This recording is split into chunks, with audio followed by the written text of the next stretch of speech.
Sanibonani. Guys, disclaimer.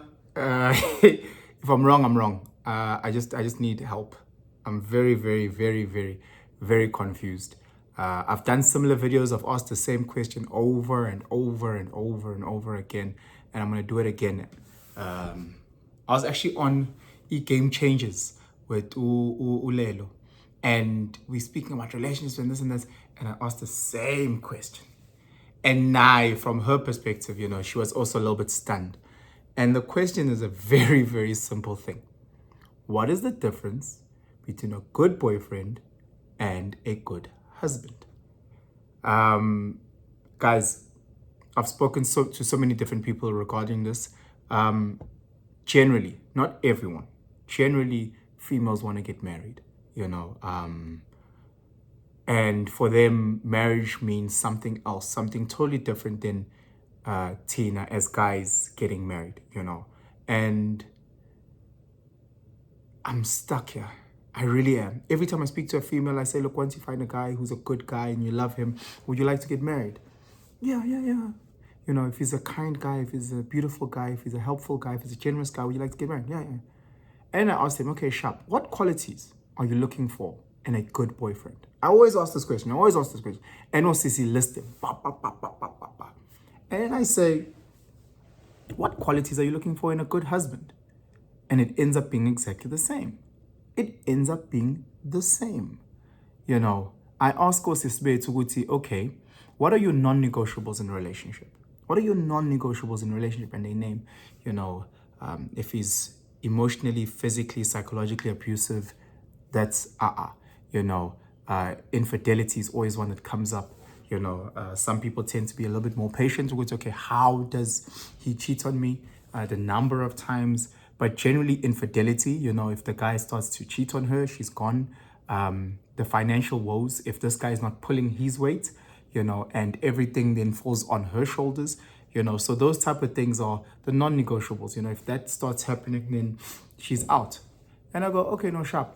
And in marriage, once you're in marriage, what will lead to a divorce? And it's the exact same things. Okay, so there's no difference between a good boyfriend, and a good husband. There's no difference between the reasons why you leave the relationship and why you get divorced. Flip the script. Ngiyanithanda bosisi bethu, ngiyanithanda. But ngeke nishade. And laba bashadayo cha nizoshesha ukudivorce shame.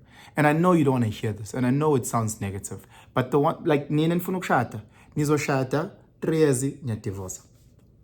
3 years niyadivorce, because I think to a large extent, a lot of our sisters are living in fairy tale land. They really are. They really, really are. Sisters are still on social media saying those things where they say, no, that's a girlfriend tender, that's a wife tender, that's girlfriend roles, that's wife roles. Again, constantly, always talking up like that. Why are you washing and ironing? That's wife duties. You are on a girlfriend tender. Don't do that. Why are you doing 1, 2, 3, 4, 5 for his family? That's wife duties. You should be doing this. That's girlfriend. And I'm saying, okay, so when you date me and I'm a good boyfriend, you get everything, including the husband package, and I have to move around, making sure I can't mess up, because whatever that would lead to divorce is the same thing that will break us up. However, the inverse is not true. Come on, guys. Understand that how marriage is seen by men and how marriage is seen by women is not the same. A lot of our sisters, when they see marriage, they're seeing it in the way that someone is here to lighten my load. Someone is here to assist me. Someone here where I struggle to guide me. Someone's here to love me as close to unconditional as possible. I'm going to feel safe around him. I'm going to have a person who relatively or reasonably provides for me. The opposite is not true, because when a guy gets married, he's not looking at it from, ooh, someone's here to lighten the load. It's not. When a guy looks at marriage, he's like, shit, I'm about to take on more responsibility, because if she's stressed, I have to then manage that. If she gets fired at work, I have to now cover the financial part of it. If she goes through this, I have to do that. If a guy does this, I have to cover this and be the gentleman that comes in and punches him in the throat. So a lot of it is on the guy. So he's literally waking up, oh, let me go on a knee so I can take on more responsibility. A lot of guys get married purely because they're trying to make the person they love, their girlfriend, happy. He knows that there's no real benefit from his side. He knows this. He honestly, if you sit with a guy and you say, okay, no, sharp. And again, I'm not talking about a hectically religious guy. I'm not talking about a hectically traditionalist guy. I'm just talking about a 2023 guy, good guy. And I say, okay, bro, you've been dating this lady for 3 years. You guys have moved in together. You've got a child. Please explain to me what benefits you will get when you marry this lady. Every now and again, you go back to her home, you help her out. Lama back room at her home, you help build, you didn't build him physically, but you assisted financially. The broken relationship that she has with the siblings, you've tried to mend that. You provide the greater part in Lini. You provide for the child that you guys have together. She loves you, she cooks for you, she takes care of you. Please tell me what benefits you'll get post-marriage that you are not getting right now. Chita will just stand and it'll be exactly the same. There's no, amongst men, there's no hierarchy. Men are very different from women. Men don't look at other men who are married and go, ooh, look at that ring.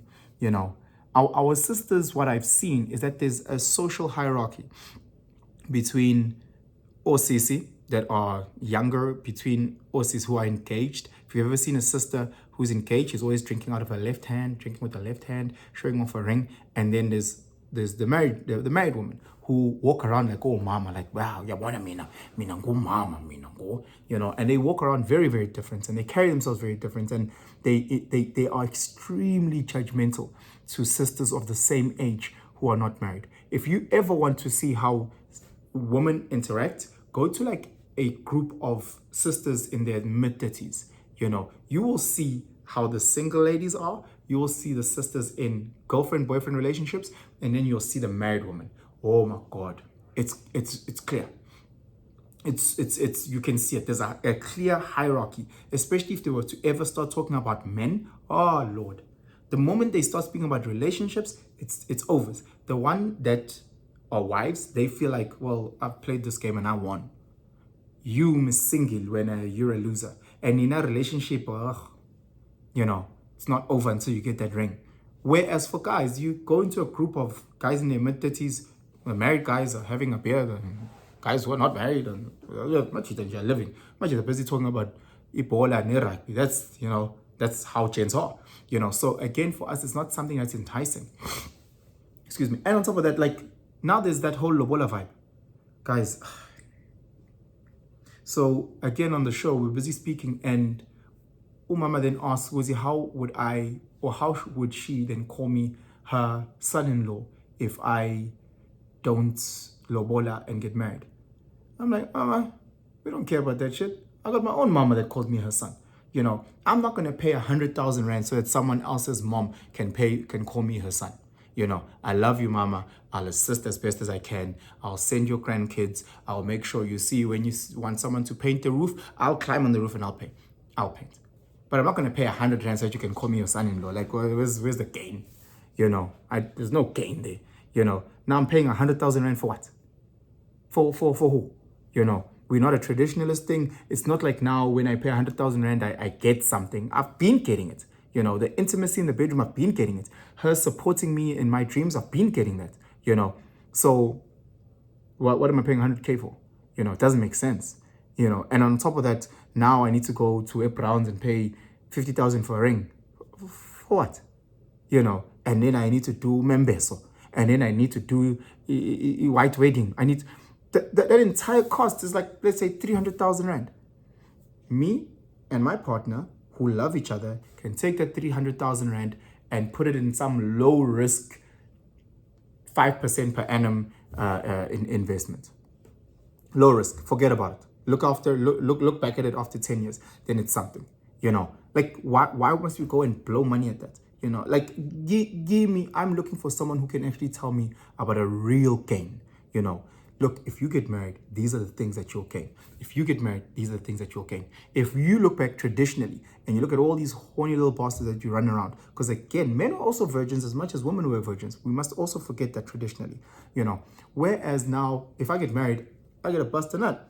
Sure, I'm going to get married.